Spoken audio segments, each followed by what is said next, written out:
Hello दोस्तों, कैसे हैं आप लोग। एक बार आपका फिर से स्वागत है द ब्रेकिंग फैक्ट पर। आज हम बात करने जा रहे हैं भारत के एक ऐसे महान गणितज्ञ के बारे में जिन्होंने महज 32 वर्ष की उम्र में गणित के करीब 3900 सिद्धांत बनाए थे। और इतना ही नहीं, इन्हें गणित का जादूगर भी कहा जाता है। जी हाँ दोस्तों, आज हम बात करने जा रहे हैं श्रीनिवास रामानुजन के बारे में, जिनका जन्म 22 दिसंबर 1887 को तमिलनाडु के इरोड नामक गांव में हुआ था।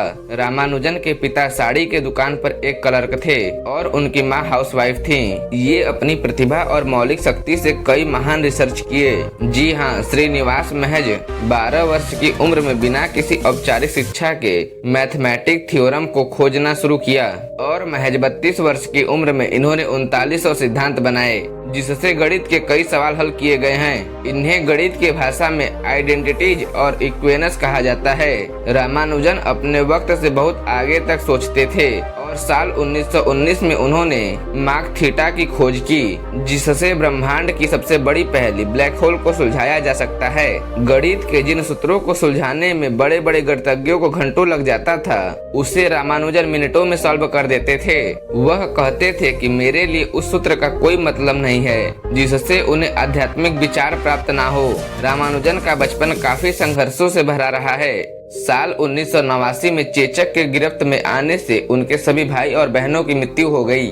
आपको बता दें कि रामानुजन पैदा होने के करीब 3 साल तक कुछ नहीं बोले थे। विशेषज्ञों के मुताबिक जब रामानुजन 16 साल के थे तब तो उनके एक दोस्त ने उन्हें लाइब्रेरी से जीएस की लिखी हुई एक किताब दी, जिसमें 5000 से ज्यादा थ्योरम थे।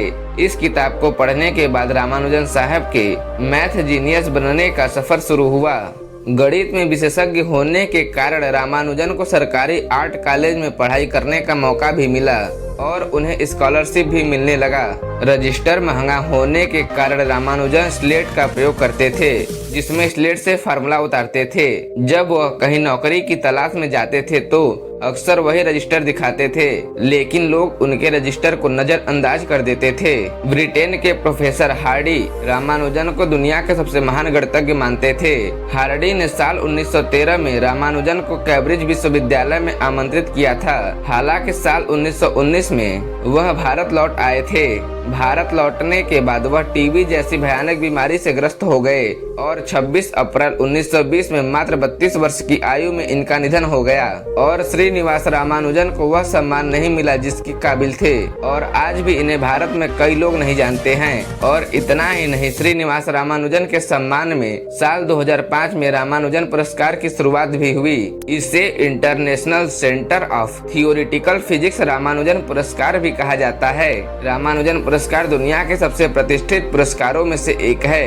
यह हर साल विकासशील देशों के युवा गणितज्ञों को दिया जाता है जिनकी उम्र 45 वर्ष से कम होनी चाहिए और यह इटली में स्थित सैद्धांतिक भौतिक केंद्र द्वारा प्रस्तुत किया जाता है। आपको भारत के महान गणितज्ञ श्री रामानुजन के बारे में यह जानकारी कैसी लगी, हमें कमेंट करके उत्तर जरूर दें। यदि वीडियो पसंद आए तो वीडियो को लाइक करें, चैनल को सब्सक्राइब करें और हमें इंस्टाग्राम पे फॉलो करें। मिलते अगली वीडियो में।